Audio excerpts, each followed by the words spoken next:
کہ الوسیلہ قرب وجاہدوا فی سبیلہ، اور جہاد کرو اس کے راستے میں تاکہ تم کامیاب ہو جاؤ۔ یا ایھا الذین آمنوا اتقوا اللہ، پہلے آیت کا صاف معنی سمجھو۔ اے ایمان والو اللہ سے ڈرو۔ اصول فوز نمبر 1، تقوی کے دو معنی ہیں۔ تقوی کا معنی ڈرنا اور تقوی کا معنی بچنا۔ اتقوا اللہ، اللہ سے بچو، یعنی اللہ کی نافرمانی سے بچو۔ اتقوا اللہ، اللہ سے ڈرو۔ وابتغوا الیہ الوسیلہ، اور تلاش کرو، ڈھونڈو طرف اس کے الوسیلہ نزدیکی، قرب۔ جہاں الوسیلہ سے کیا مراد ہے؟ الوسیلہ ایک اردو کا وسیلہ ہے اور ایک عربی کا وسیلہ ہے، دونوں میں فرق ہے۔ عربی کا وسیلہ کے 3 معنی ہیں۔ الوسیلہ بمعنی الحاجہ، حاجت۔ دوسرا الوسیلہ بمعنی القرب، نزدیکی اور قرب۔ اور تیسرا الوسیلہ بمعنی الحب، محبت۔ الوسیلہ بمعنی الحاجہ، الوسیلہ بمعنی القربہ، اور الوسیلہ بمعنی الحب۔ یہ تینوں معنی آپ کی حاشیے پہ لکھے ہیں۔ یہ عبارات مختلف ہیں، انشاءاللہ میں پڑھ کے سناؤں گا۔ تو یہ 3 معنی ہیں۔ اور یہاں پر کیا مطلب ہے؟ یہاں مفسرین کرام نے 2 معنی کیے۔ تمام مفسرین ابن جریر سے لے کر روح المعانی تک، اور روح المعانی سے لے کے تفسیر عثمانی تک، سب کے سب مفسرین یا الوسیلہ کا ایک معنی کرتے ہیں الحاجہ، دوسرا الوسیلہ کا معنی کرتے ہیں القرب، قربہ۔ یہ 2 معنی کیے، اور مطلب یہ ہے کہ اے ایمان والو اللہ سے ڈرو اور اللہ کا قرب تلاش کرو۔ اللہ سے ڈرو اور اپنی حاجتیں صرف اللہ ہی سے مانگو۔ وابتغوا الیہ الوسیلہ، الوسیلہ الحاجہ، کہ ایمان والو اللہ سے ڈرو اور اپنی حاجتیں صرف اللہ ہی سے مانگو، کسی غیر سے اپنی حاجتیں نہ مانگو۔ تو یہاں الوسیلہ کا یہی معنی ہے، اور یہی معنی ذرا سورہ بنی اسرائیل نکالیں۔ یبتغون الی ربہم الوسیلہ، جلدی ذرا صفحہ نمبر بولو۔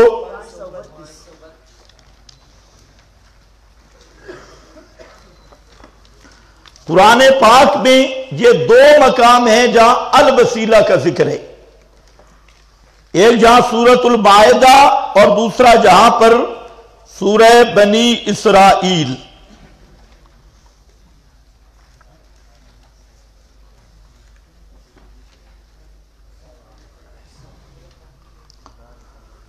قُلِ ادْعُوا الَّذِينَ زَعَمْتُم مِّن دُونِهِ، فرما دیجئے پکار دیکھو الذین ان ہستیوں کو زعمتم من دونہ جن کو تم گمان کرتے ہو اللہ کے سوا. کیا گمان کرتے ہو؟ ہؤلاء شفعاؤنا عند اللہ. کیا گمان کرتے ہو؟ ما نعبدہم الا لیقربونا الی اللہ زلفیٰ.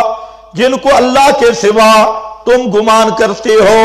الذین بت نہیں، مسئلہ من دون اللہ میں آپ نے پڑھ لیا، اور جہاں بھی آپ کے پاس موجود ہے کہ یہاں الذین زعمتم من دونہ کالملائکہ وعیسیٰ وعزیر. یہ جو لوگ کہہ دیتے ہیں جی اس سے مراد تو بت تھے، من دونہ ہی آیا، تو یہ خالص یہودیانہ تعریف کرتے ہیں. یہاں مراد کون ہے؟ حضرت عیسیٰ، عزیر، انبیاء، اولیاء جن کو تم پکارتے ہو. فلا یملکون کشف الضر عنکم، پس نہیں طاقت رکھتے، اختیار رکھتے. کون بت؟ کون؟ انبیاء اور اولیاء. فلا یملکون کشف الضر عنکم، نہیں اختیار رکھتے دور کرنے کا الضر، تکلیف، بیماری، فقر، پریشانی، کوئی الضر ہو اس کو دور کرنے کا عنکم تم میں سے، کہ شدید یا خفیف، یعنی شدت سے خفیف بنا لیں. ولا تحویلا، اور نہ بدل سکتے ہیں، یعنی تم سے ہٹا کر دوسروں پہ لگا دیں یا آنے والی کو ہٹا دیں. اور ضر جو بیماری لگی ہوئی ہے اس کو دور کر لیں. دونوں کام نہیں. یہ کون ہے؟ اولئک الذین، اولئک. اب دیکھو بعض محرفین جہاں تعریف کرتے ہیں اولئک یہ اور کے لیے لیتے ہیں، اور الذین زعمتم یہ اور مراد لیتے ہیں. وہی لوگ جن کو تم پکارتے ہو اور یہ سمجھتے ہو کہ یہ مشکل کشا، حاجت روا، یا پکار میں ہمارا وسیلہ اور شفاعنا عند اللہ ہے. اور وہ کون ہے؟ انبیاء اور اولیاء. آگے کیا ذکر کیا؟ اولئک الذین، وہی لوگ ہیں یدعون یبتغون، یدعون یبتغون الی ربہم الوسیلہ. وہی لوگ ہیں جو خود پکارتے رہے. الذین یدعون یبتغون، اور تلاش کرتے رہے اپنے رب سے الحاجہ، پکارتے رہے اللہ کو اور ساری زندگی اپنی حاجتیں اللہ سے مانگتے رہے. اور مشرکو جن کو تم پکار رہے ہو وہ تو ساری زندگی کس کو پکارتے رہے؟ یبتغون الی ربہم الوسیلہ کا کیا معنی کر رہا ہوں؟ الوسیلہ الحاجہ، وہ اپنی ساری حاجتیں کس سے مانگتے رہے؟ اللہ سے. ایہم اقرب، جون سا بھی ان کا زیادہ اقرب ہے، زیادہ قرب والا ہے. وَيَرْجُونَ رَحْمَتَهُ وَيَخَافُونَ عَذَابَهُ، اور امید رکھتے ہیں اس کی رحمت کی اور ڈرتے ہیں عذابہ، اس کے عذاب سے. اب یہاں پر انگلی رکھ لو اور سورۃ الانبیاء نکالیں. اولئک الذین یسارعون فی الخیرات یدعوننا رغبا ورہبا وَكَانُوا لَنَا خَاشِعِينَ.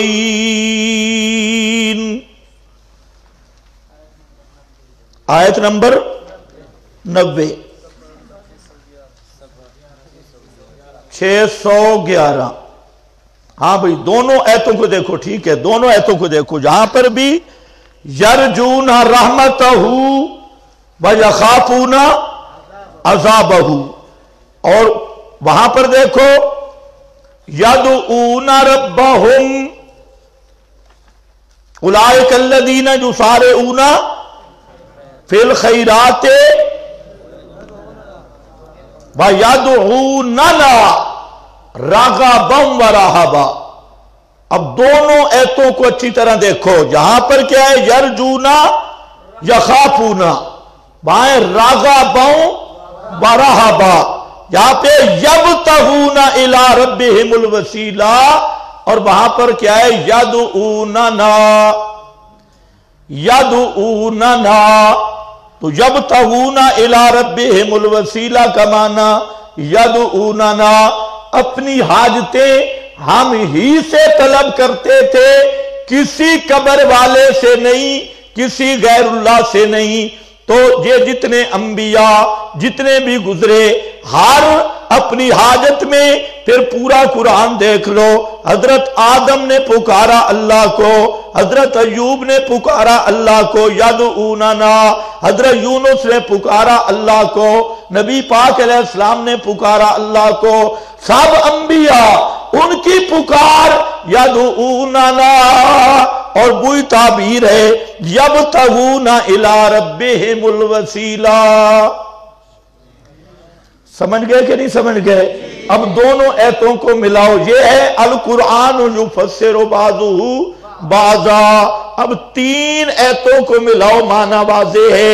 یا ایھا الذین آمنوا، اے ایمان والو، اتقوا اللہ، اللہ سے ڈرتے رہو، وابتغوا الیہ الوسیلہ، اپنی ساری حاجتیں صرف اللہ سے طلب کرنا، کسی قبر والے سے نہیں، کسی بابے سے حاجتیں طلب نہیں کرنی۔ وابتغوا الیہ الوسیلہ، اور جہاں پر فرمایا کہ او مشرکو، جن کو تم پکارتے ہو وسیلے کا بہانہ کر کے کہ یہ ہمارے ہیلا وسیلہ ہیں، ان کو حاجت روا سمجھو، یا ہؤلاء شفعاء نہ سمجھو کہ یہ ہمارے سفارشی ہیں، ان کے بارے میں سن لو کہ وہ خود ساری زندگی یدعونا یبتغون الی ربہم الوسیلہ، وہ اپنی حاجتوں میں صرف اللہ ہی کو پکارا کرتے تھے، اپنی حاجتیں صرف اللہ ہی سے مانگا کرتے تھے۔ اور کیسے؟ یدعوننا رغبا ورہبا وکانوا لنا خاشعین۔ بالکل وہی مضمون۔ تو اب معنی بالکل صاف ہو گیا کہ اے ایمان والو، اللہ سے ڈرو اور اپنی حاجتوں میں کس کو پکارو؟ کسی نبی ولی فرشتہ کو حاجتوں میں پکارنا نہیں۔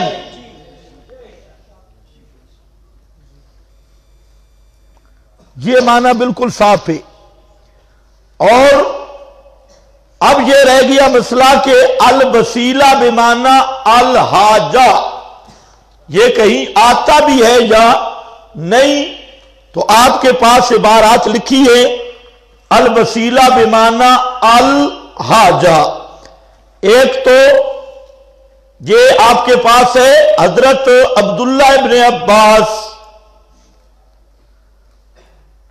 نافع کہتے ہیں کہ سأل ابن عباس، مل گئی عبارت جی، ربابن الان، وہ نیچے درمیان میں، جلدی ذرا ڈھونڈو، نافع بن ازرق سأل ابن عباس عن الوسیلہ،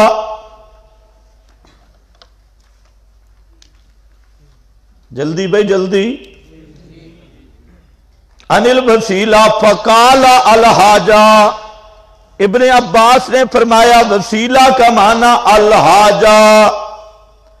قال هل تعرف العرب، تو نافع نے سوال کیا کہ کیا عرب کی بولی میں الوسیلہ الحاجہ کے معنی میں آتا بھی ہے یا نہیں؟ هل تعرف العرب ذالک، یہ جو معنی آپ کر رہے ہیں یہ عرب پہچانتے بھی ہیں یا نہیں؟ قال نعم، فرمایا ہاں۔ کیا؟ آگے پھر شعر پیش کیا، اور شعر میں کیا ہے؟ ان الرجال لهم الیک وسیلۃ، ان الرجال لهم الیک وسیلۃ، وسیلہ بمعنی الحاجہ، مردوں کو تیری طرف ضرورت ہے، حاجت ہے۔ یہ عرب سے استشہاد پیش کیا کہ الوسیلہ بمعنی الحاجہ، یہ عرب میں معروف بھی ہے، اور اس استشہاد پہ شعر پیش کیا۔ ہمارا مقصد کیا ہے کہ الوسیلہ کا پہلا معنی میں نے کیا ہے الحاجہ، الحاجہ، اور یہ معنی کیا کس نے؟ حضرت عبداللہ ابن عباس۔ اور پھر شاگرد نے سوال کیا کہ عرب میں یہ معنی ہے بھی صحیح یا نہیں، تو انہوں نے آگے سے شعر پیش کر کے استشہاد فرمایا کہ یہ معنی عرب میں معروف بھی ہے۔ تو جب لغت عرب میں بھی موجود ہے اور حضرت عبداللہ ابن عباس صحابی معنی کر رہے ہیں، تو سب سے راجح معنی یہ ہوگا کہ الوسیلہ بمعنی الحاجہ۔ یہ پہلی تفصیل ہے۔ دوسرا، الوسیلہ بمعنی القرب، القربہ، یہ لغت کی سب کتابوں میں الوسیلہ القربہ، نزدیکی، قرب، تمام اہل لغت نے وسیلہ کا یہی معنی کیا۔ مفردات راغب میں بھی، لسان العرب میں بھی، تاج میں بھی، اور سب اہل لغت نے معنی کیا القربہ، نزدیکی۔ اب اس نزدیکی کی صورت کیا ہوگی؟ اللہ کا قرب تلاش کرو۔ تو یاد رکھو جمیع مفسرین نے یہاں دو لفظ استعمال کیے، تھوڑی تعبیر کے اختلاف کے ساتھ، کہ وہ الوسیلہ القرب، اللہ کا قرب ہے، من فعل الطاعات و ترک المعاصی، من فعل الطاعات و ترک المعاصی، اطاعت کر کے اور معاصی ترک کر کے، گناہ چھوڑ کر، تو یہ ہے اللہ کا قرب۔ اور پورا قرآن بھی یہی بتاتا ہے کہ اللہ کا قرب کس چیز کا نام ہے کہ نافرمانی چھوڑ دی جائے اور اوامر پر عمل کیا جائے، الامتثال بالاوامر، الاجتناب عن النواہی، اللہ کی منع کردہ چیزوں سے رکنا اور اللہ تعالیٰ کے حکم کردہ چیزوں پہ عمل کرنا، یہ ہے اللہ کا قرب اور اللہ کی نزدیکی۔ کتنے معنی ہو گئے؟ دو۔ یہ تو ہے صحیح تفسیر۔ اب اس آیت سے روافض نے اور رضاخانیوں نے اور آج کل کے للڑ دیوبندی اہل بدعت نے یہ استدلال کرنے کی کوشش کی کہ یہاں الوسیلہ سے مراد کیا ہے کہ اس وقت تک دعا قبول نہیں ہوتی جب تک بزرگوں کی دھمکی نہ دی جائے۔ اللہ تعالیٰ کو کسی نہ کسی بزرگ کی دھمکی دینا ضروری ہے۔ مثلا شیعہ کہتے ہیں 5 تن پاک، 14 معصومین، 12 امام، ان کی دھمکی جب تک نہ دی جائے تو دعا قبول نہیں ہوتی۔ مفتی احمد یار خان کہتا ہے کہ یہ اس وسیلہ سے مراد اولیاء اللہ کا دامن پکڑنا ہے، اولیاء اللہ کا دامن پکڑنا۔ اور پھر اگلا جملہ بڑا عجیب لکھا، کہتا ہے تفسیر نعیمی، کہتا ہے مفتی احمد یار کہ وسیلہ کیا ہے؟ موقوف علیہ، اور اس کے بغیر کوئی چیز قبول ہو سکتی نہیں، موقوف علیہ۔ تو دعا اس وقت تک قبول نہیں ہوتی جب تک 5 تن پاک کا حوالہ نہ دیا جائے، 14 معصوموں کا نہ دیا جائے، 12 اماموں کا نہ دیا جائے، اور بریلویوں کے نزدیک یہ حوالہ عام ہے ہر وہ آدمی جو کپڑے اتار دے، پہنچی ہوئی سرکار، تو اس کا حوالہ دینا ہوگا۔ دعا تب قبول ہوگی کہ فلانا بابا اس کا واسطہ بحق فلاں بحق فلاں، اور یہی بیماری ہے للڑ دیوبندیوں کو، انہوں نے بھی یہی وسیلے بنا رکھے۔ تو اس لیے یاد رکھنا اس آیت کا تعلق اس مسئلہ کے ساتھ نہیں ہے، ان کی کشیدکاری کے ساتھ قطعاً نہیں۔ اس آیت کو اس مزعومہ وسیلہ پر پیش کرنا یہ تحریف ہے کتاب اللہ کی، خالصتاً تحریف ہے۔ اس لیے میں نے کہا 14 صدیوں میں اس آیت کے 2 معنی کیے گئے، ایک الوسیلہ بمعنی الحاجہ جو میں نے پہلا معنی ذکر کیا، اور دوسرا الوسیلہ بمعنی قربت اور نزدیکی، جس کی 2 صورتیں ذکر کر دی گئی کہ من فعل الطاعات و ترک المعاصی۔ یہ بات سمجھ گئے؟ اس کو مزعومہ وسیلے پر فٹ کرنا، 5 تن پاک کی دھمکی، 12 معصوموں کی دھمکی، 14 معصوموں کی دھمکی، لسوڑی شاہ کا وسیلہ، دولے شاہ کا وسیلہ، فلانے کا وسیلہ، اور بابا اللہ نتے کا وسیلہ، اور اس طرح کے یہ جو چٹنیاں مثالیں ہیں یہ اہل بدعت کے تراشیدہ ہے۔ قرآن مقدس ان لغویات سے بالکل پاک ہے۔ یہ بات آپ کو کچھ سمجھ بھی آئی کہ نہیں؟ یہاں پر میں صرف بیٹھا ہوں آیت کا معنی سمجھانے کہ آیت کا معنی کیا ہے، باقی رہ گیا التوسل والوسیلہ۔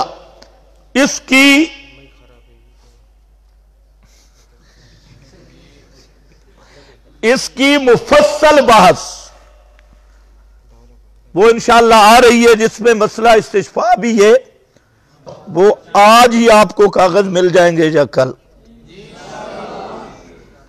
تو مفصل بحث اس پہ ہوگی۔ یہاں اس آیت کو سمجھنا ہے، اس پر مفتی احمد یار کی گپیں آدمی پڑے حیران ہوتا ہے۔ مفتی صاحب خلط مبحث کے امام ہیں اور رئیس المحرفین ہیں، مفتی احمد یار خان۔ اب مسئلہ کیا ہے؟ کہتے ہیں دیکھو جی اللہ نے تمہیں پیدا کیا وسیلے کے ساتھ، ماں باپ کے وسیلے کے ساتھ، یا اللہ خیر،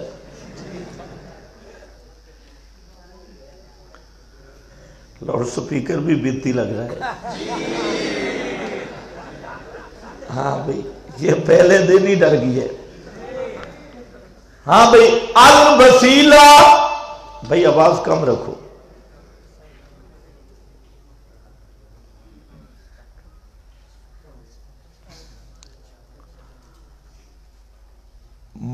آدمی کا وجود وسیلے کے ساتھ، بھوک کا ختم ہونا وسیلے کے ساتھ، سورج چاند ستاروں کا آنا وسیلے کے ساتھ، بندے کا دفن ہونا وسیلے کے ساتھ، کہتے ہیں وہاں بھی خود دفن ہو جائے نا وسیلے کے ساتھ، تو سارا جہان وسیلے کے ساتھ۔ یعنی اس شرک کے پتیلے کو ماں بن نزا کا بھی نہیں پتا کہ اصل جھگڑا ہے کیا۔ انشاءاللہ اس کی مفصل بات آئے گی۔ اب ذرا دیکھو، میں پھر عرض کر رہا ہوں کہ اس آیت میں الوسیلہ کے 2 معنی ہیں، ایک الوسیلہ بمعنی الحاجہ اور دوسرا الوسیلہ بمعنی القرب، نزدیکی، قربت اور نزدیکی، اور نزدیکی کی صورت فعل طاعات اور ترک المعاصی۔ بس اب دیکھو حاشیہ،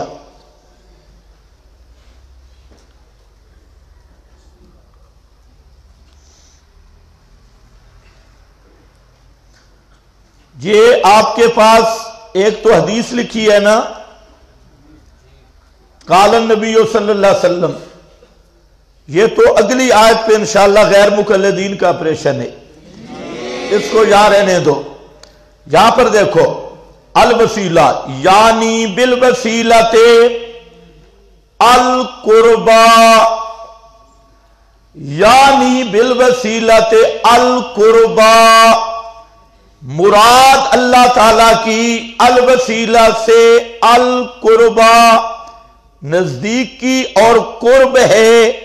ابن جریر یہ منقولات کا پہلا امام ہے، علامہ ابن جریر آگے فرماتے ہیں، یہی ابن جریر توسلت الی فلان بکذا بمعنی تقربت الیہ، توسلت کا معنی ہوتا ہے کہ میں فلاں کے قریب ہو گیا۔ اسی پر لغت کا محاورہ پیش کر رہے ہیں کہ الوسیلہ بمعنی القربا، الوسیلہ کا معنی سیڑھی نہیں ہے، القربا نزدیکی، توسلت الی فلان بکذا بمعنی تقربت الیہ ابن جریر۔ اور آگے حوالہ ہے آپ کے پاس علامہ قرطبی رحمہ اللہ کا، فرماتے الوسیلہ تو القربۃ التی، سمجھے، الوسیلہ تو القربۃ التی یبتغى ان یطلب بہا، کہ اللہ کو اس کے ساتھ طلب کرنا اللہ کی قربت اور اللہ کی نزدیکی۔ تو یہاں تک آپ کی بات ختم، الوسیلہ تو القربۃ۔ اور اس کے بعد ہے علامہ ابن کثیر فرماتے ہیں الوسیلہ تو ہے القربۃ، وسیلہ کا معنی قربت اور نزدیکی، اللہ کا قرب ہے۔ عن ابی وائل والحسن، ابو وائل بھی یہی کہتے ہیں، حسن تابی یہ بھی یہی معنی کرتے ہیں، مجاہد تابی یہ بھی یہی معنی کرتے ہیں، قتادہ تابی یہ بھی یہی معنی کرتے ہیں، عطا تابی یہ بھی یہی معنی کرتے ہیں، اور سدی بے ایمان یہ بھی یہی معنی کرتا ہے۔ ابن زید اور عبداللہ ابن کثیر یہ سارے یہی معنی کرتے ہیں۔ سدی بھی آ گیا، یہ رافضیوں کا ہیڈ، وہ بزرگ بھی آ گیا، وہ بھی اس آیت میں کہتا ہے کہ الوسیلہ بمعنی القربا، بولو شاباش، القربا، یہ ذرا اونچا بولو تاکہ شرک کے ایوان ہلیں۔ سب سے زیادہ اسی آیت کی تعریف کرتے ہیں، القربا، قربت اور نزدیکی اللہ پاک کی۔ اور فرماتے ہیں یہ بھی کون ہے؟ قرطبی۔ اس کے بعد ابن قتیبہ، یہ ابن قتیبہ کا تعارف بھی آ چکا ہے، الوسیلہ تو القربۃ الزلفیٰ یقال توسل الی ھکذا اے تقربا، وسیلہ کا معنی نزدیکی اور قرب ہے، کہا جاتا ہے توسل الی ھکذا، اس طرف توسلا یعنی تقربا، قریب ہوا۔ اور اس کے بعد آپ کے پاس تفسیر کبیر امام رازی رحمہ اللہ کی فرماتے ہیں وَابْتَغُوا إِلَيْهِ الْوَسِيلَةَ اُطْلُبُوا إِلَيْهِ الْقُرْبَى فِي الدَّرَجَاتِ، تلاش کرو اللہ تعالیٰ کی طرف قرب فی الدرجات، کیا بالاعمال الصالحہ، کس کے ساتھ قرب حاصل ہوگا؟ قبروں کا سجدہ کرنے سے، نظر نیاز دینے سے، 5 تن پاک 14 12 لسوڑی شاہ کھوتے شاہ کے حوالے دینے سے نہیں، کس سے ہوگا؟ بالاعمال الصالحہ، اعمال صالحہ سے۔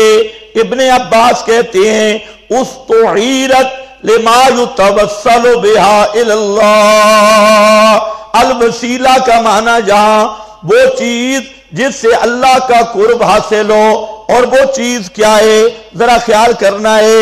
فرماتی ہیں من فعل الطاعات وترک السیئات، اللہ کا قرب، یہاں الوسیلہ کا کیا معنی ہے؟ من فعل طاعت کرنا، بترک سیئات، اور گناہوں کو چھوڑ دینا۔ یہ علامہ نصفی ہے مدارک۔ اس کے بعد تفسیر کبیر ہے، فرماتے ہیں فالمراد طلب الوسیلۃ الیہ فی تحصیل مرضاتہ۔ مراد آیت کا معنی دیکھو، مفسرین کتنا صاف معنی بیان کر رہے ہیں، اور اہل رفض اور اہل بدعت یہ آیت کا مفہوم کتنا بگاڑتی ہیں۔ کہتے ہیں فل مراد کیا ہے؟ طلب الوسیلۃ الیہ فی تحصیل مرضاتہ، اللہ کی رضا حاصل کرنا۔ اور بذالک، اور یہ وسیلہ کس کے ساتھ ہوگا؟ ذالک، شابش بولو، ذالک بالعبادات والطاعات، یہ وسیلہ عبادات کے ذریعے اور طاعات کے ذریعے۔ تفسیر کبیر ہے۔ اس کے بعد امام راغب کا حوالہ ہے، فرماتے ہیں وحقیقت الوسیلۃ الی اللہ تعالی مراعات سبیلہ بالعلم والعبادت۔ سنو مفسرین کیا کہہ رہے ہیں اور اہل بدعت کیا کہہ رہے ہیں۔ سری محرف، یہودی بھی اتنے محرف نہیں جتنے جی اہل بدعت محرف ہیں، اور عوام کو دھوکہ دیتے ہیں بے ایمان، اور ذرا بھی ان کو اللہ سے شرم نہیں آتی۔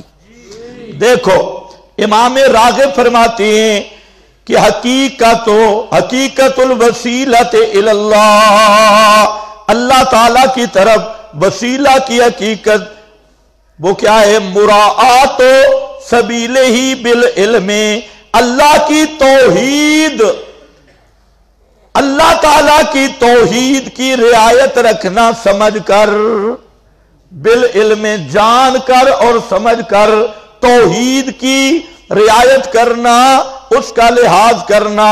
اور توحید کا لحاظ یہ ہے کسی مشرک کے تعظیم نہ کرنا، مراعات لسبیلہ، اہل بدعت اور اہل شرک سے بائیکاٹ کرنا، یہ توحید کی رعایت ہے۔ اور اہل بدعت اہل شرک سے مذہبی بائیکاٹ، یہ ہے بڑا وسیلہ۔ اللہ کا قرب حاصل ہوتا ہے بدعتی اور مشرک سے بائیکاٹ کرنے سے، یہ وسیلہ کبھی نہیں بیان کرتے۔ مراعات سبیلہ بالعلم والعبادہ وتحری مکارم الشریعہ، اور مکارم شریعت کی کوشش کرنا، بہیا کل قربا۔ یہ کون ہے؟ امام راغب۔ اگلا والا کس کا ہے؟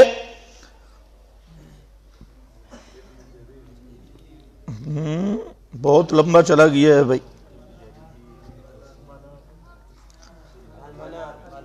المنار، بہت اچھا لکھا ماشاءاللہ۔ دیکھو فرماتی ہیں کہ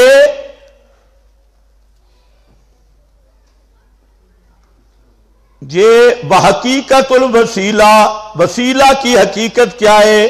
مراعات سبیلہ بالعلم والعبادت، وہی راغب کی عبارت لایا، وتحری مکارم الشریعہ بہیا کل قربت۔ یہ وارویہ تفسیر الوسیلہ بالقربت، اور روایت کیا گیا ہے تفسیر وسیلہ کی قربت کے ساتھ۔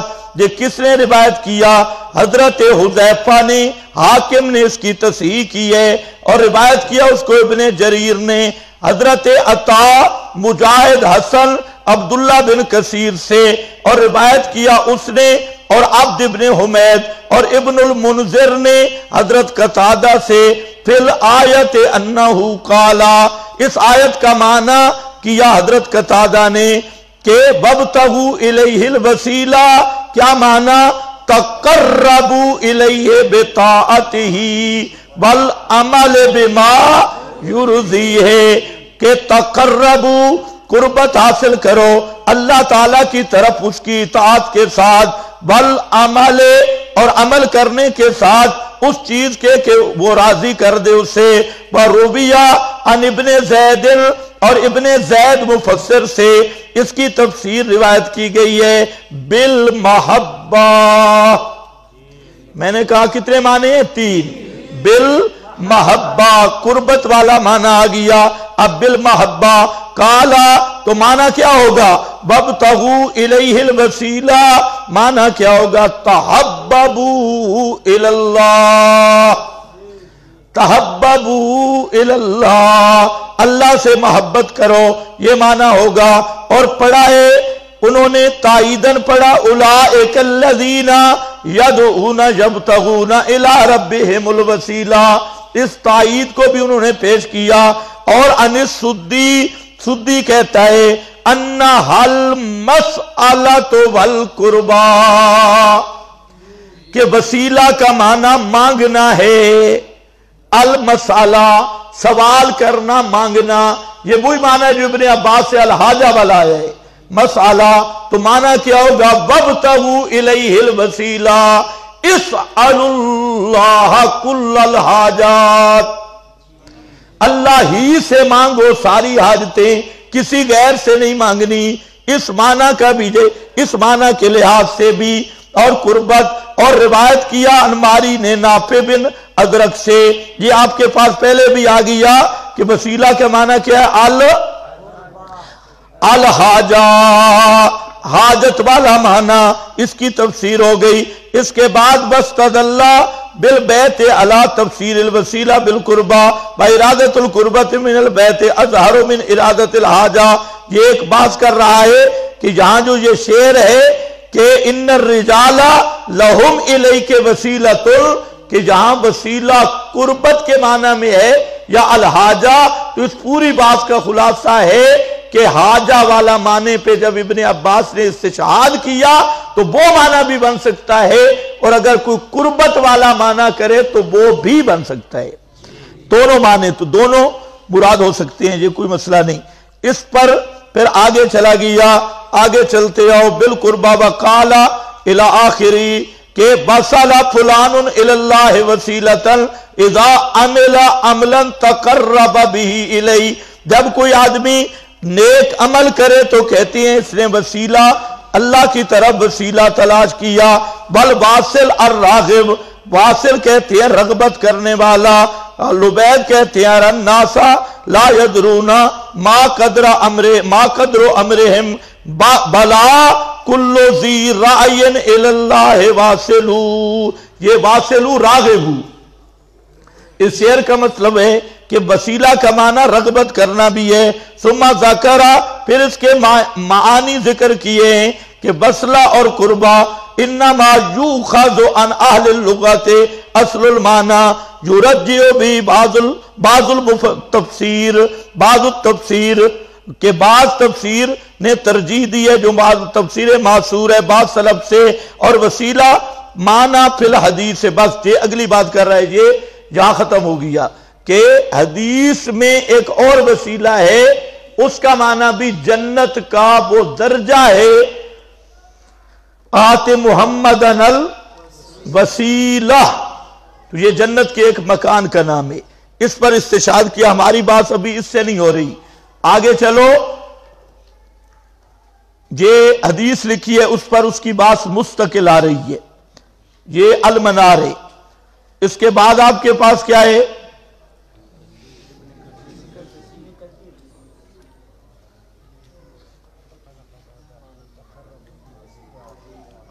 ہاں بھائی ابن عباس کہتے ہیں القربہ. قال قتادہ اس کا معنی کرتے ہیں تقربوا الیہ بطاعتہ والعمل بما یرضیہ کہ تقرب وابتغوا الیہ الوسیلہ کا معنی تقرب حاصل کرو اس کی طرف اس کی طاعت کے ساتھ اور عمل جس سے وہ راضی ہو جائے. والوسیلہ ہے التی وسیلہ وہ ہے کہ جس کی طرف قربت حاصل کی جائے. یتوسل بہا الی تحصیل المقصود. اس وصل سواد والے کا معنی ہوتا ہے ملنا مقصد تک پہنچ جائے. اس کے بعد اگلا وہ بھی وہی ہے روح المعانی کا حوالہ ہے علامہ آلوسی رحمت اللہ علیہ. یہ ساری پچھلی والی عبارتیں جو گزر گئیں اس کو دیکھ لو. ابن عباس سے پیش کیا کہ الوسیلہ الحاجہ الوسیلہ الحاجہ، اور انترا کا آگے شعر پیش کیا وہی ان الرجال لہم الیک وسیلۃ، ہاں کہ سرما شرما لگایا کر، مہندی شہندی لگائی کر. اور مانا ہی نہ اذن اطلبو متوجہین الیہ، مانا بھی کر دیا علامہ روح المعانی صاحب روح المعانی نے. ببتغو الیہ الوسیلہ کا مانا ہوگا اطلبو متوجہین الیہ حاجکم، اپنی حاجتیں اللہ ہی کی طرح متوجہ ہونے والے اللہ سے مانگو، غیر اللہ سے حاجتیں نہ مانگو. فَإِنَّ بِيَدِهِ مَقَالِيدُ السَّمَاوَاتِ وَالْأَرْضِ، کیونکہ آسمان و زمین کے سارے خزانے بِيَدِهِ صرف اللہ کے ہاتھ میں ہیں، کسی غیر کے ہاتھ میں کچھ بھی نہیں ہے. مقالید السماوات والارض ولا تطلبوها، آیا نہ مانا؟ اس کو ذرا غور سے دیکھو. ولا تطلبوها متوجہین الی غیرہ. الوسیلہ کا معنی کیا ہے کہ غیر کی طرح متوجہ نہیں ہونا، اللہ ہی کی طرح متوجہ ہو کر اپنی حاجتیں اللہ ہی سے مانگنا، کسی غیر اللہ سے نہ مانگنا. فَتَكُونُوا كَضَيْفِ عَائِذٍ، اگر تم نے غیر اللہ سے پناہ مانگی، غیر اللہ سے دعا مانگی، تو تم بالکل کمزور ضعیف پناہ مانگنے والے جو تنکوں سے پناہ مانگتا ہے اس طرح ہو جاؤ گے. اس پہ لمبی بات ہے، یہ آئے گی التوسل والوسیلہ میں. اب یہاں پر ایک بات آئی وَأَمَّا إِذَا كَانَ الْمَطْلُوبُ مِنْهُ مَيِّتًا، یہاں بات چلا رہا ہے کہ زندہ آدمی سے دعا کروانا جائز ہے. زندہ آدمی سے دعا کروانا یہ جائز ہے. یہ ایک ضمنی بات ہے، ابھی میں وہ کر نہیں رہا. زندہ سے دعا کروانا جائز ہے، اس پر تبصرہ کرتا ہے. وَأَمَّا إِذَا كَانَ الْمَطْلُوبُ مِنْهُ مَيِّتًا، بہرحال اگر مطلوب من ہو جس سے دعا کروائی جا رہی ہے وہ میت ہو او غائباً، یا اس عبارت پہ غور کرنا، میت ہو یا غائب ہو ایک ہی درجہ میں ہے.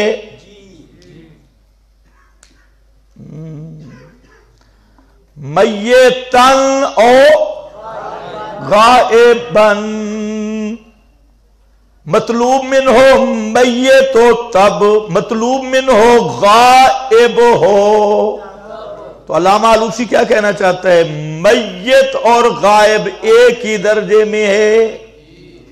میت اور غائب، میت اور غائب، اور جو غیبانہ سما کا قائل ہو اور جو میتانہ سما کا قائل ہو. کوئی پتہ آپ کو کچھ بھی نہیں چلا. بھئی ہم تو نہیں کہہ رہے، بزرگ کہہ رہے ہیں. آپ کہہ رہے اکابر نے نہیں سمجھا ہے. بالکل سمجھا ہے اکابر نے، اکابر سمجھے ہوئے ہیں، تم بے ایمانوں نے نہیں سمجھا. ان کو کہو اکابر سمجھا. اکابر کیا کہہ رہے ہیں؟ میت اور غائب دونوں کا ایک ہی درجہ. بابا زندہ باد. دونوں کا بابا سب تم سے نمبر لے گیا. دونوں کا ایک ہی درجہ ہے. علماء کرام سمجھو، کل تمہیں مفت کے مفتی دارالافتاء کی دھمکیاں دیں گے. علامہ آلوسی جیسا کوئی مفتی پیش کرو. یہ سال کورس والے مفتی ہم نہیں مانتے، یہ تو موسمی مفتی ہیں، تو ہم ایسے مفتی نہیں مانتے. اب یہ کہتے ہیں غائبا میتن او غائبا، میت اور غائب ایک ہی حکم میں. آپ کے مولوی کہتے ہیں جو غیبانہ سما کا قائل ہو وہ تو مشرک ہے. ہم کہتے ہیں جو میتانہ سما کا قائل ہو ایک پھر غائبانہ سما کا قائل مشرک کیوں ہے؟ اس کی وجہ ہمیں بتانی چاہیے. ما فوقل تو میتانہ سما بھی ما فوقل اسباب، غیبانہ سما بھی ما فوقل اسباب. یہ کون سی رعایت تم نے شروع کی کہ غیبانہ کا قائل مشرک تھے، میتانہ کا مباحث؟ توحید کی تم نے خود تقسیم شروع کر دی. اس لیے یاد رکھو کہ جہاں پر علامہ آلوسی کی یہ عبارت اپنے مقام پہ بھی آئے گی، میتن او غائبن، آگے فلا یستریب عالم لا یستریب عالم، کوئی عالم اس میں شک بھی نہیں کر سکتا انہو غیر جائز، کہ میت سے دعا کروانا، چاہے نبی کی میت ہو، چاہے امام الانبیاء کی میت ہو، میت سے دعا کروانا انہو غیر جائز، یہ عالم کوئی بھی شک نہیں کر سکتا. جو شک کرے وہ پورا گدھا ہے. لا یستریب عالم، کوئی عالم بھی شک نہیں کر سکتا انہو غیر جائز بانہو رجسٹرڈ شدہ بدتی آ رہے ہیں، رجسٹرڈ شدہ جن پر اکابر کی مہر ہم دکھا رہی ہے، جن کو ہمارے اکابر نے خالص سینگوں والے بدتی قرار دیا. دیکھو وَأَنَّهُ مِنَ الْبِدَعِ الَّتِي، اور یہ چیز کسی میت سے دعا کروانا یہ کس سے ہے؟ بولو منل. یہ جو تمہارے مولوی کہتے ہیں بلا کراہت نماز جائز ہے، اور بزرگ کیا کہہ رہے ہیں؟ منل بدتی کے پیچھے بلا کراہت جائز ہوتی ہے.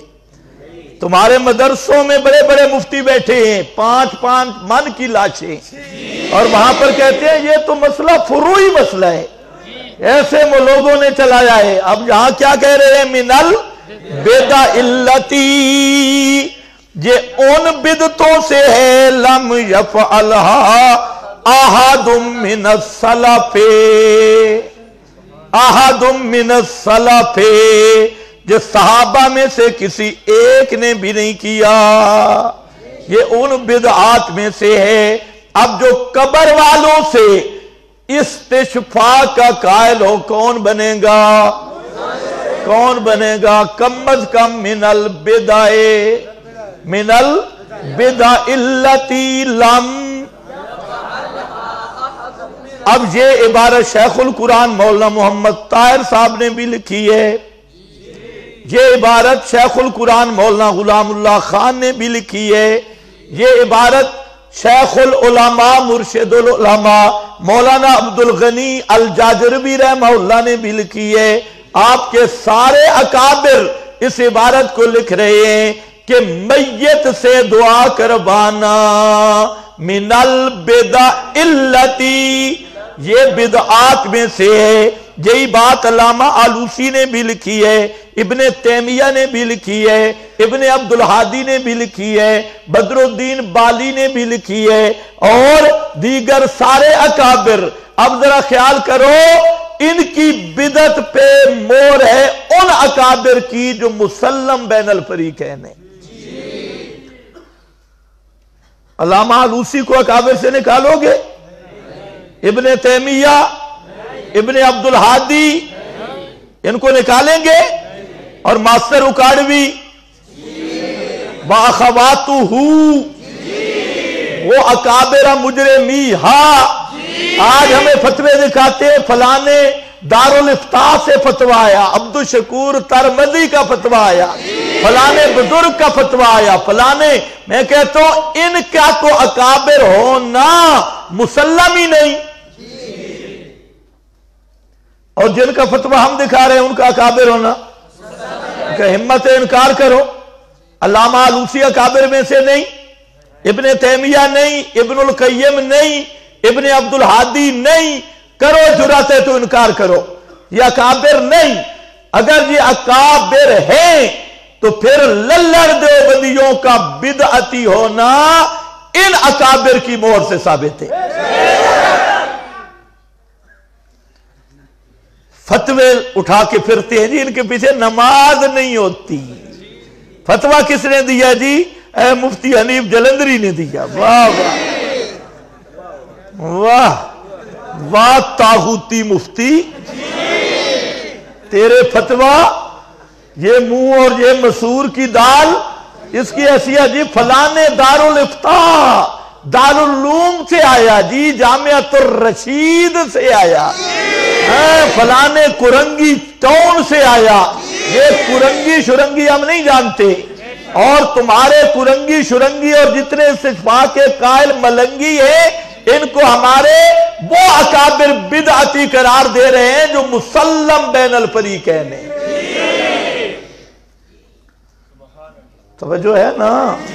ہاں، اس لیے دلیر ہو کے مسئلہ بیان کرو، اور جو فروئی کہتے ہیں نا ان کو بھی پہلے سمجھاؤ. یہ بیچارے ان کو پتہ ہی نہیں ہے مسئلے کا، ان کو کوئی پتہ نہیں، کیونکہ جب سے پڑھے انہوں نے ضرب یضرب سے شروع کیا. آخر یہی ضرب یضرب دماغ پر ضربیں لگ کے پھر ہر سال سبق تقسیم ہو گئے. ایک مدرس ہے 20 سال سے نامیر پڑھا رہا ہے، اور اس کو آپ سمجھتے ہیں امام ابن تیمیہ ہے. اس کو بیچارے کو نامیر کا حاشیہ پوچھو، اندر پوچھو، باہر پوچھو، اس کا اوڑھنا بچھونا نامیر ہے. دوسرا ہے پوری زندگی منطق میں لگا ہے، اس کا ویسے دماغ خشک ہے، ساری زندگی منطق پڑھ کے اس سے اب آپ دین کا مسئلہ پوچھے. کوئی بزرگ اس کو بخاری دی تو بخاری وہ پڑھائے گا، چند اردو شروحات دیکھ کر ساری زندگی اس پہ گزر گئی، نہ پیچھے پتہ نہ آگے پتہ. بہت کہیں ہمت کی تو فتح الباری دیکھ لی. ایک دفعہ حضرت شیخ القرآن مولانا غلام اللہ خان رحمت اللہ علیہ یہ گاڑی میں جا رہے تھے، اور گاڑی کی سیٹ پر فتح الباری پڑی تھی. تو شمس المحدثین حضرت قاضی شمس الدین رحمت اللہ علیہ جو واقعتاً امام المحدثین تھے، تو حضرت قاضی صاحب سوار ہوئے اور شیخ صاحب سے پوچھا اپنی سرائکی میں، یہ کیا ہے؟ تو شیخ صاحب نے فرمایا کہ یہ میرے شیخ الحدیث بیمار ہیں اور بخاری کا سبق مجھے پڑھانا پڑتا ہے، تو میں نے سفر میں ساتھ رکھ لی تاکہ یہ کام آئے، تھوڑا مطالعہ کر کے پڑھاؤں. تو فرماتی ہیں کہ قاضی صاحب فرمانے لگے، شیخ اے دس جتے ابن حجر اڑ گیا پھر کی کر سے؟ جہاں ابن حجر چپ کر گیا پھر کیا پڑھائے گا؟ مطلب تھا کہ فتح الباری سے بخاری نہیں پڑھائی جاتی، جہاں ابن حجر چپ کر گیا تو پھر کیا پڑھائے گا؟ تو اصل بات یہ ہے. تو یہ لوگ ہیں معذورین، انہوں نے کتابیں دیکھی نہیں، پڑھے نہیں، بس اپنے اپنے مضامین پڑھتے رہے، اور جہاں بیٹھ کے مسئلہ سمجھنے کی کوشش نہ کی اور کہہ دیا جی فروعی مسئلہ ہے. ان کے پیچھے بھی نماز ہو جاتی ہے، ان کے پیچھے بھی ہو جاتی ہے، اور اگر کوئی اس سے بھی آگے عقل میں خوش کیا ہے تو کہتے ہیں یہ تو ہمارے ایریے کا مسئلہ ہی نہیں ہے، یہ مسئلہ جو ہے موسمی مسئلہ ہے، اور پنجاب کا مسئلہ ہے، اور افغانستان کا مسئلہ ہے، اور سندھ کا مسئلہ ہے، اور خیبر پختونخوا کا مسئلہ ہے، ہندوستان کا مسئلہ ہے، اور کشمیر کا مسئلہ ہے. یہ ادھر کا مسئلہ نہیں ہے. وہ اس طرح بیٹھے. اور کچھ وہ ہیں جو جہل مرکب ہیں، انہوں نے چند خارجی کتابیں دیکھی اور چوہے کو حریڑ مل گئی، اس نے پنسار سٹور کا بورڈ لگا لیا. تو اس نے 4 کتابیں دیکھ کے فیصلہ کر لیا بھئی مجھ سے بڑا علامہ کوئی نہیں، مجھ سے بڑا مجتہد کوئی نہیں. اس لیے وہ کہتے ہیں قلوبنا غلفن، ہمارے دل جو ہیں وہ بالکل بھرے ہوئے ہیں، ہمیں کسی اور علم کی ضرورت نہیں ہے، ہمارے لیے وہی حریڑیں کافی ہیں. اس لیے وہ بیٹھ کے فتوے یوں صادر کرتے ہیں جیسے یہ امام ابو حنیفہ کے پوتے لگتے ہو، اور اپنے آپ کو المفتی کا لقب دے دیا، الشیخ المحدث الفلاں الفلاں. تو یہ لوگ معذور نہیں ہوں گے. یہ ہے شرارتی، جہل مرکب اور خالص یہودیانہ رویے پہ.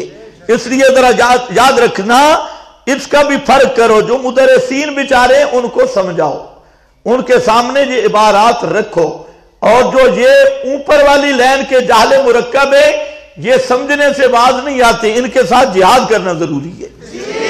ہاں بھئی دیکھو، من البدع التي لم يفعلها احد من السلف. نعم، جی نعم.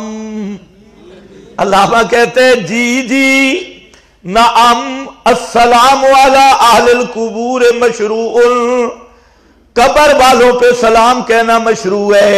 ومخاطبتهم جائز، ان سے صیغہ خطاب سے سلام کرنا بھی جائز ہے. فقد صح انہ کان یعلم اصحابہ اذا زاروا القبور، آپ صلی اللہ علیہ وسلم سے صحیح ثابت ہے کہ آپ صلی اللہ علیہ وسلم قبروں کی زیارت کا طریقہ اصحاب رسول کو سکھایا کرتے تھے. آگے دو قسم کے سلام آتی ہیں، ایک یہ سلام السلام علیکم اہل الدیار من المؤمنین،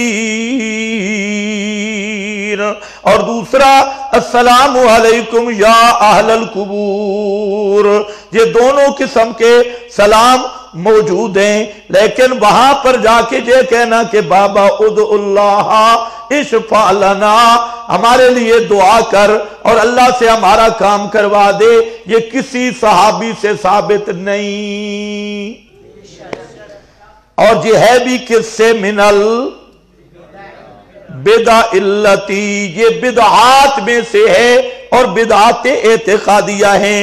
آگے ذرا خیال کرنا، ابو سعود فرماتے ہیں کہ ما یقربکم الیہ من طاعتہ، وسیلہ سے مراد وہ چیزیں ہیں جو اللہ کی طاعت کے قریب کرنے والی ہیں. آگے فرماتے ہیں علامہ خازن، الوسیلہ یعنی اطلبوا الیہ القربہ بطاعتہ، طلب کرو، تلاش کرو اللہ ہی کی طرف نزدیکی. اور بات تصویریہ ہے، اس کی صورت کیا ہوگی؟ بطاعتہ بالعمل بما یرضی، اللہ کی اطاعت کرو اور ایسے اعمال جس سے اللہ راضی ہو جائے. اس کے بعد کون ہے بزرگ؟ القاموس کا حوالہ اور شرح قاموس کا اہل لغت نے بھی یہی معنی کیا ہے. کہتے ہیں القربہ الوسیلہ، القربہ تو قضا فسرہ ابن عباس، ابن عباس نے بھی یہی معنی کیا. مجاہد، ابو وائل، حسن، زید، عطا، ثوری یعنی سفیان ثوری وغیر واحد بے شمار لوگوں نے، اور حضرت قتادہ تابعی وہ بھی کہتے ہیں تقربوا الیہ بطاعتہ والعمل بما یرضی. اور ابن زید نے یہ آیت بھی ساتھ پڑھی، اولئک الذین یدعون یبتغون الی ربہم الوسیلہ. ابن کثیر کہتے ہیں وَهَذَا الَّذِي قَالَهُ هَؤُلَاءِ الْأَئِمَّةُ، یہی ان اماموں نے ذکر کیا. آگے دیکھنا، لا خلاف بین المفسرین فیہ، یہ سارا اتفاق کی سب مفسرین نے یہی معنی کیا ہے، مفسرین کا کوئی اختلاف نہیں ہے. یہ آگے وفی القاموس، اور قاموس اور اس کی شرح میں الوسیلہ تو الواصلہ المنزلہ عند الملک والدرجہ والقربہ والوصلہ، وسیلہ واصلہ اور منزلہ درجہ بادشاہ کے نزدیک، اور درجہ اور قربت ہے اور وصلہ اور ملاقات اور ملاپ ہے. اور جوہری کہتے ہیں الوسیلہ ما یتقرب بہ الی الغیر، غیر کی طرف تقرب حاصل کرنا. والتوصیل والتوسل واحد، توصیل اور توسل ایک ہے. کہا جاتا ہے وصل الی فلان، وصل الی اللہ تعالی توصیلا. اس کا معنی کیا ہوتا ہے لغت میں؟ عملا تقرب بہ الیہ. اس کا لغت میں بھی معنی وسیلے کا کہ نیک عمل کے ذریعے اللہ کا قرب حاصل کرنا، نیک عمل کے ذریعے اللہ کا قرب حاصل کرنا. یہ محاسن التعبیل المعروف القاسمی ہے، تفسیر قاسمی. روح البیان کا حوالہ ہے. روح البیان کا حوالہ یاد رکھنا میں اس لیے دیتا ہوں، یہ احمد صابی کٹر صوفی ہے. حوالہ دیتے ہیں اس لیے کہ اہل بدعت کا معتمد علیہ، اہل بدعت اس پہ اعتماد کرتے ہیں. ہمارے ہاں یہ سکہ مفسر نہیں، خالص غالی آدمی ہے اور شیعہ قسم کا آدمی ہے، روح البیان والا آدمی. لیکن ہم یہ حوالہ دیتے ہیں بطور الزام کے کہ فریق مخالف کے ہاں یہ معتمد آدمی ہے، اس لیے ہم نے حوالہ دیا. اس بات کو ذرا ذہن میں رکھنا. روح البیان فرماتے ہیں الوسیلہ سے مراد من الطاعات و ترک المخالفات، طاعات کرنا اور مخالفات کو چھوڑ دینا. ہاں یہ کیا ہے؟ البحر اچھا آگے القربت بالاعمال الصالحہ، یہ روح البیان ہے، قربت اعمال صالحہ کے ساتھ روح البیان. اس کے بعد علامہ بیضاوی فرماتے ہیں من فعل الطاعات و ترک المعاصی، طاعات کرنا اور گناہ چھوڑنا یہ وسیلہ ہے. اور آگے ابو وائل ببتغوا الیہ الوسیلہ قال القربۃ فی الاعمال، وسیلہ اعمال میں قربت حاصل کرنا. حضرت عطا تابی کہتے ہیں ببتغوا الیہ الوسیلہ قال القربہ، اللہ کی نزدیکی تلاش کرو. اسی طرح سدی کہتا ہے یا ایھا الذین آمنوا اتقوا اللہ، سدی کا حوالہ بھی بطور الزام کیے. ببتغوا الیہ الوسیلہ قال فہی المسألۃ والقربہ، وسیلہ کا معنی اللہ سے مانگنا اور اللہ کا قرب حاصل کرنا. حضرت قتادہ کہتے ہیں وابتغوا الیہ الوسیلہ اے تقربوا الیہ بطاعتہ بل عمل وابتغوا الیہ بما یرضیہ. حضرت مجاہد کہتے ہیں وابتغوا الیہ الوسیلہ القربۃ الی اللہ، اللہ کی نزدیکی تلاش کرو. حضرت حسن بصری تابعی کہتے ہیں وابتغوا الیہ الوسیلہ، وسیلہ کا معنی القربہ. عبداللہ ابن کثیر کہتے ہیں وابتغوا الیہ الوسیلہ قال القربہ. ابن زید کہتے ہیں وابتغوا الیہ الوسیلہ قال المحبہ. یہ سب ہے ابن جریر. بس بھئی اب ایک اشکال ہے. آج کے اہل بدعت نے جہاں پر سوال کیا، مفتی احمد یار خان نے بھی کیا، اور پنڈی میں ایک ابو جہل قریشی ہے، اس نے پوری تقریر اس اشکال پہ لگا دی. اشکال کیا ہے؟ کہتے ہیں اتقوا اللہ وابتغوا الیہ الوسیلہ. یہ واو عطف ہے اور عطف چاہتا ہے تغایر کو. کہتے ہیں یہ جو وہابی معنی کرتے ہیں کہ وسیلہ کا معنی ہے طاعات کرنا، نیکی کرنا، گناہ سے بچنا، تو یہ مفہوم آ چکا ہے اتقوا اللہ.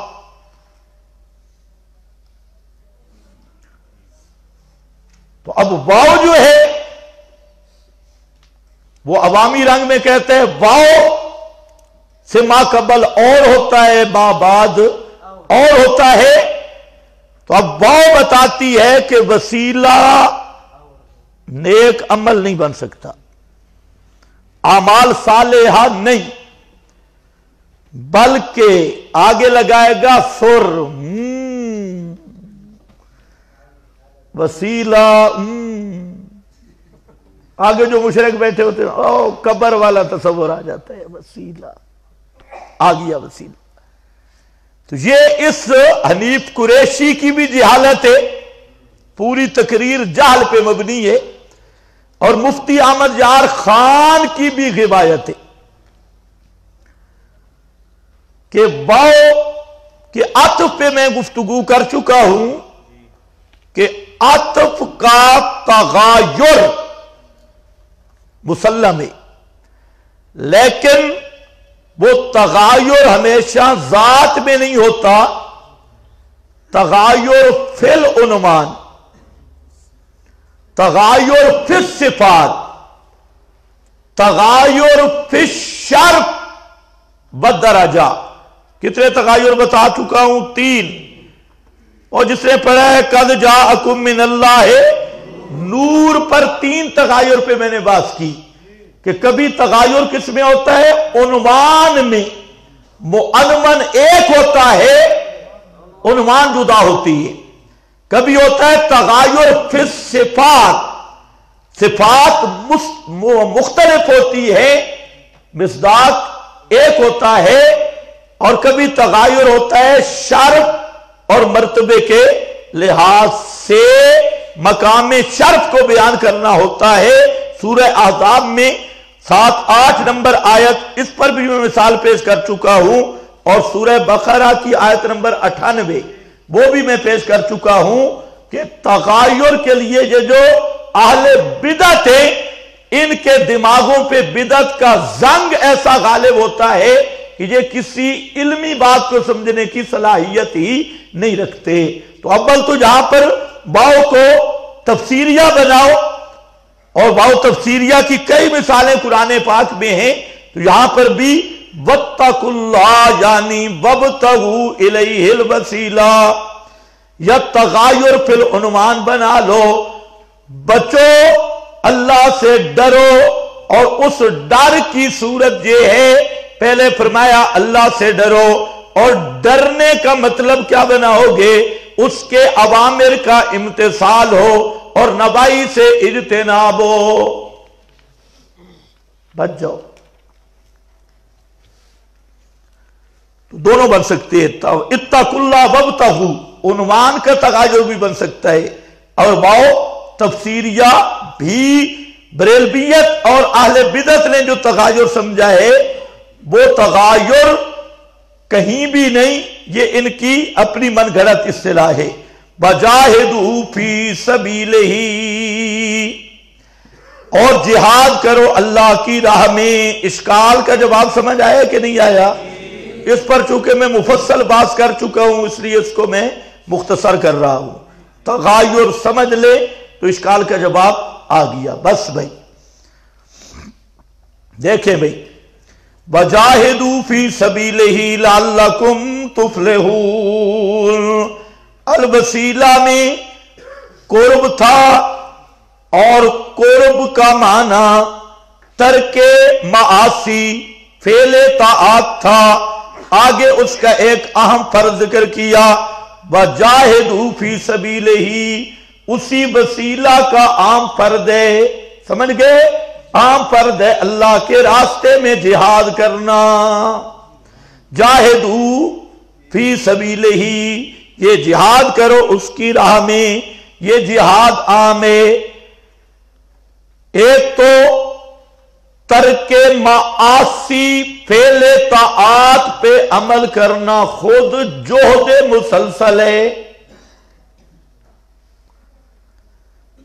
محنت کرنی ہوگی، اور یہ جہد مسلسل ہے۔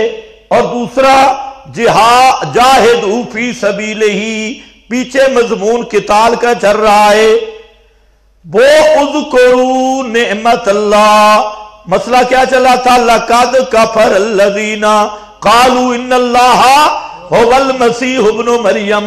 فرمایا کہ جب تم کفر کا فتویٰ لگاؤ گے مولویوں پر تو اب جھگڑا ہوگا، اور جب جھگڑا ہوگا تو اب تکڑے ہو کے جہاد کرنا ہے۔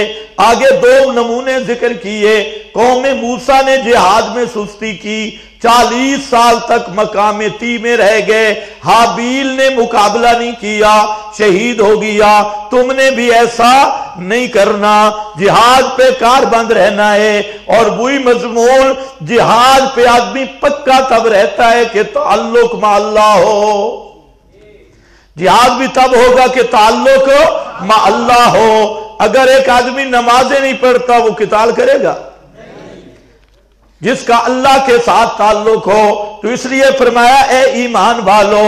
ہاں آگے درمیان میں ذکر کیا ایک کافروں کے ساتھ جہاد تھا، پھر فسادیوں کے ساتھ جہاد تھا، اور ڈاکوؤں کا مسئلہ ذکر کیا، اور اب ذکر کیا ہے تقوی کا حکم، اتقوا اللہ، اور تقوی کی صورت کا بیان. پھر وہی مضمون ذکر کیا جاہدوا فی سبیلہ لعلکم تفلحون. یہاں پر ذرا بات سمجھو، لفظ لعل آیا اور لعل آتا ہے ترجی کے لیے، اور ترجی کا معنی ہوتا ہے امید.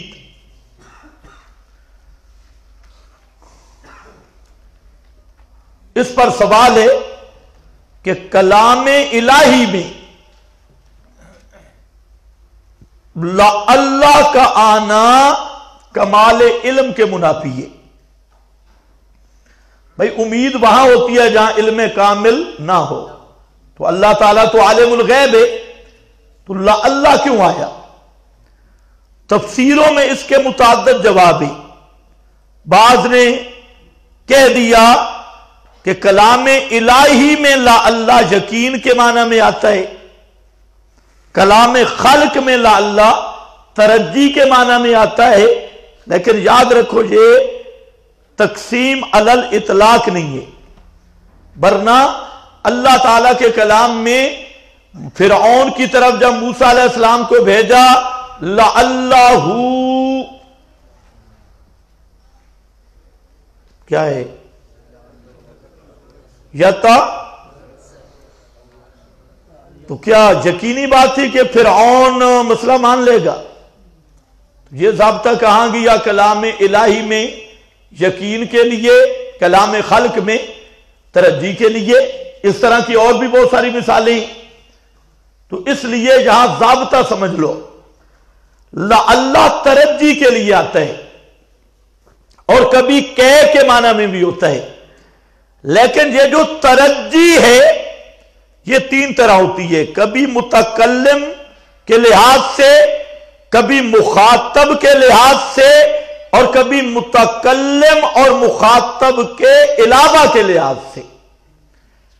اللہ ترجی کے لیے آتا ہے، لیکن ترجی اور امید کبھی کس کی لحاظ سے ہوتی ہے؟ متکلم کے لحاظ سے، کبھی مخاطبین کے لحاظ سے، اور کبھی متکلم اور مخاطبین کے علاوہ کے لحاظ سے ترجی ہوتی ہے. تو ترجی کا لحاظ سمجھنا ضروری ہے.